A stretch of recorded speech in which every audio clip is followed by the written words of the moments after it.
Hi, I'm Abby, and I want to share my story with you. I'm 34 years old, but this story took place a couple of years ago.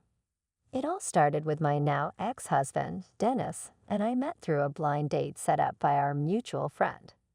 It was one of those magical moments where you instantly click with someone. We went on multiple dates, and it didn't take long for us to make our relationship official. We shared the same values and had a similar sense of humor. I truly believed I had found my soulmate. When Dennis proposed to me, I was overjoyed. Through tears of joy, I said yes. However, while planning our wedding, my father insisted that we sign a prenuptial agreement. He made it clear that he wouldn't pay for the wedding unless we did so. This caused some tension between Dennis and me. I don't understand why your father is so adamant about this. It feels like he doesn't trust me, I said. It's not that he doesn't trust you. My father went through a terrible divorce, and he wants to protect me from a similar fate. He doesn't want me to lose everything if things don't work out, Dennis explained. But doesn't signing a prenup imply that we don't have faith in our marriage lasting? I thought we were in this together, for better or for worse. I know, but it's not about doping our love. It's about being prepared for any unforeseen circumstances. It's a way to safeguard both of our interests and ensure that we're making informed decisions. I guess I can see where your father is coming from. It's just hard for me to accept that our marriage has to involve legalities like this. I know it's not romantic, but it's about being responsible and practical. Our relationship is strong, and signing a prenup doesn't change that. It's about protecting each other and our future no matter what happens. All right, I'll sign the prenup if it means that much to you and your father. Also, we do need his help if we want to have our dream wedding. Thanks, babe. Our wedding day was perfect. We danced, laughed, and celebrated with our friends and family. As time passed, Dennis and I were doing well in our relationship. We had good jobs and finally had enough money to start thinking about having kids. We were so excited about the idea of becoming parents and giving our children a happy home.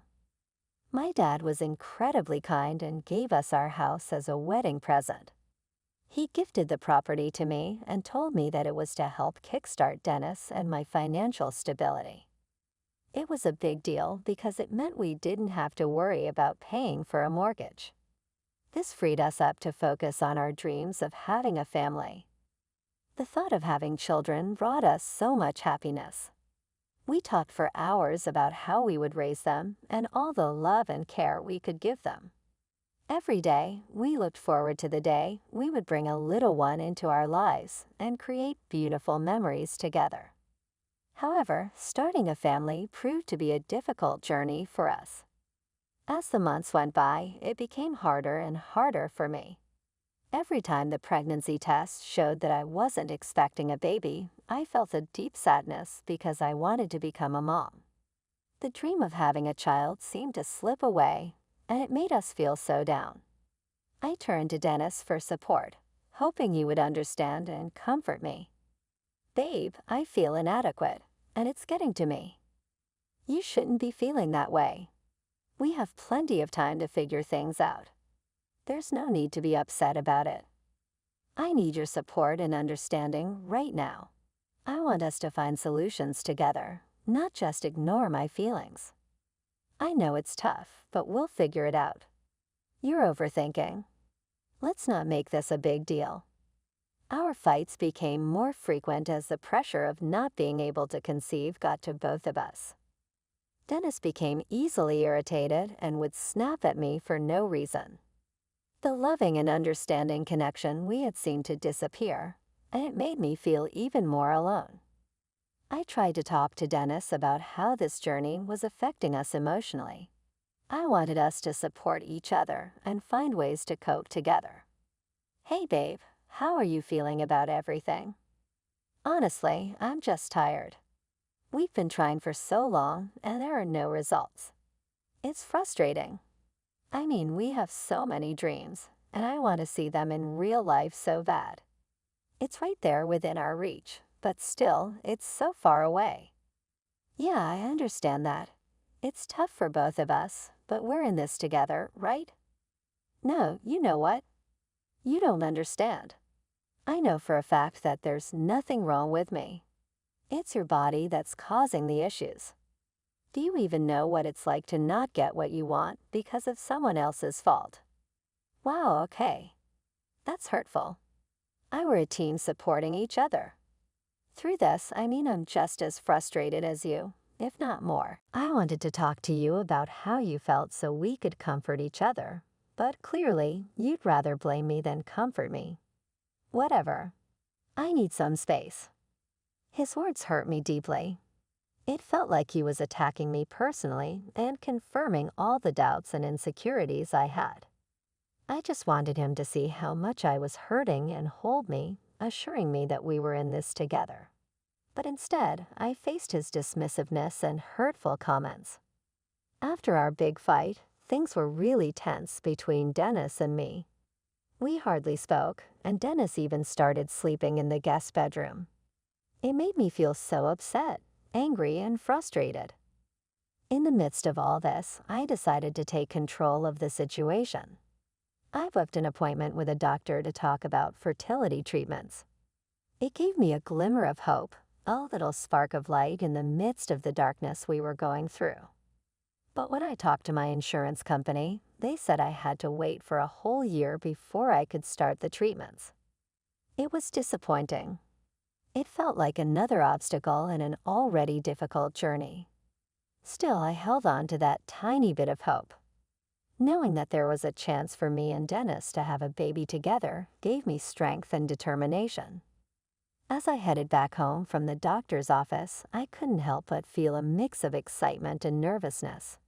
I wanted to share this news with Dennis to let him know that there was still hope for us and that we could face this challenge together. Despite all the hurts and anger, I still longed for his support and understanding. As I got closer to my home, I couldn't help but notice a strange car in the driveway. I was confused and worried. I knew that the car didn't belong to any of our friends or family, and Dennis never told me about inviting anyone over. I cautiously walked inside, hoping to find answers from Dennis about the unfamiliar vehicle. What I saw shattered my world. Right there in our kitchen, Dennis was kissing another woman. It felt like a punch to the gut. My heart sank, and I was overcome with a mix of emotions that were too overwhelming to process. Strangely, I felt surprisingly calm. I took out my phone, quietly taking pictures of the painful scene before clearing my throat to let Dennis and the woman know I was there. Dennis looked shocked when he saw me. He was caught red-handed in his act of cheating, but before he could explain, I interrupted him and demanded to know who the woman was. You guys look cozy, so tell me, babe, who is this woman? Oh, come on, don't be like that, Abby. Hi, I'm Tiffany. Tiffany from? Oh no, I never knew him before. Dennis and I met through a dating app. How long has this affair been going on, Dennis? It's been 6 months, Abby. Okay. Send me more. My chest felt heavy, as if it was caving in. While I had been dealing with my pain and desperately needing Dennis's support, he had chosen to betray me with someone he barely knew. It was a deep wound, tearing apart the love and trust we had built. At that moment, I knew I couldn't stay in that house, surrounded by the painful reminders of our shattered dreams. Quietly, I gathered my things and sought solace at my father's house, hoping to find comfort in the arms of a loved one. I went to my father's house, feeling overwhelmed by my emotions. I couldn't hold back my tears and collapsed into his comforting arms. He hugged me tightly, letting me cry on his shoulder for what felt like a long time. When I finally calmed down, he gently asked me what had happened. I told him everything about how Dennis had neglected me and cheated on me when I needed him the most. I described the painful moment of catching them kissing in our kitchen. My father was just as angry as I was. He wanted to go confront Dennis, to defend me with his fists, but I stopped him, knowing that violence wouldn't solve anything. I told him it wasn't worth it, that the damage was already done. My father understood and sat beside me in silence, offering his support. In that quiet moment, my father reminded me of something that made me grateful. Remember the prenup I made you sign. It may not have been pleasant, but it is protecting. You know. Yeah, Dad, I remember. I never thought it would come to this. I know, my dear, but at least you won't have to start your life from scratch when you leave Dennis. It's ironic, isn't it? I felt kind of mad that you were forcing me to sign something like that. It felt like I was saying that I didn't believe in my relationship. But now I'm grateful for it. I never thought I'd ever feel that way about the prenup, but here we are. Sometimes we can't predict what the future holds, but in this case it's providing some much-needed security for you. Who would have thought? It's a silver lining. Abby, you're strong, and you'll find your way through this. The prenup may not have seemed important then, but it's proving its worth now. Thank you, Dad. The rest of the night was spent trying to find comfort and distraction. We shared ice cream, my favorite treat, and watched my favorite shows. It helped me momentarily forget the harsh reality I was facing. The next day, my father took charge and found a good divorce lawyer for me. We went to the lawyer's office together, and it felt like the final step in ending my connection with Dennis. Mixed emotions filled me as I signed the divorce papers, sadness, relief, and determination, all at once. When my father dropped me off at my place, he reminded me to stay strong. He assured me that he was just a phone call away if I needed help or if Dennis tried to hurt me again. I couldn't help but let out a small laugh, thanking him for his unwavering support. At that moment, I felt a glimmer of hope, knowing I had someone who would always be there for me. Walking through the front door, I was met with the sight of Tiffany still in my home.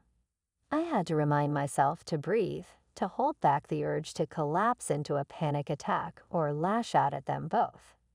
I still couldn't understand how she could continue to stay with Dennis after finding out he was married. Dennis emerged from our bedroom. He looked confused when he saw me. Oh, hey Abby, what are you doing here? You mean what am I doing in my own house? Well, I just didn't think you would be back so soon after. You know, after I found you cheating on me. Yeah, no. I'm here to hand you divorce papers. All right. Let me go find a pen to sign it. I couldn't believe how casually he treated the end of our marriage. I wondered where the man I once loved had gone. He returned with a pen and signed the papers without so much as a glance at me. My heart ached. Did all our years together mean nothing to him? Was one small issue enough for him to fall out of love and move on so quickly? Dennis cleared his throat, which pulled me out of my thoughts. He told me he had something to tell me. I quirked an eyebrow. You need to move out. Tiffany and I found out she's pregnant with twins, and we need space to live and raise our kids. Are you serious? I can't believe your audacity, and to rub my infertility in my face like this. Stop making such a fuss. It'll be easier for you to find a small place than for us to find a bigger one for all of us. The house is in my name, and thanks to the prenup we signed, you won't get a cent from it. You have no right to anything I own. Well, it's not fair. I should have some claim to it. Yeah, you cheated on me, Dennis. You broke our vows. I'm giving you a week to pack up and leave with everything you own. That's more than fair. As the realization of the consequences hit him, his face went pale. Tiffany, who had been listening in on our conversation, hopped off the couch and walked over to Dennis. She looked just as shocked as him. What does this mean, Dennis? Have you been lying to me? No, I haven't been lying. I promise you we'll be fine. I have enough money to get us an apartment, to get a life together. In this big, beautiful house. I didn't sign up for this. Look, it's a difficult situation, but we'll figure it out. We'll find a place for our growing family. Not wanting to witness that argument any longer, I left silently, clutching the signed divorce papers in my hand. I was saddened by the loss, but I couldn't deny the satisfaction of creating a rift between Dennis and Tiffany. I was grateful to my father for insisting on the prenup, for it was my shield in this storm. Over the following months, I focused on healing. I cut off all contact with Dennis, blocking him from every aspect of my life. When our friends asked what happened, I simply stated that we were too different and had decided to separate. But Dennis, bitter about not receiving anything from the divorce, spread rumors that I had cheated on him. Our friends believed him and turned their backs on me. I had shown kindness to Dennis despite his betrayal, but when I discovered the rumors he was spreading, I had reached my limit.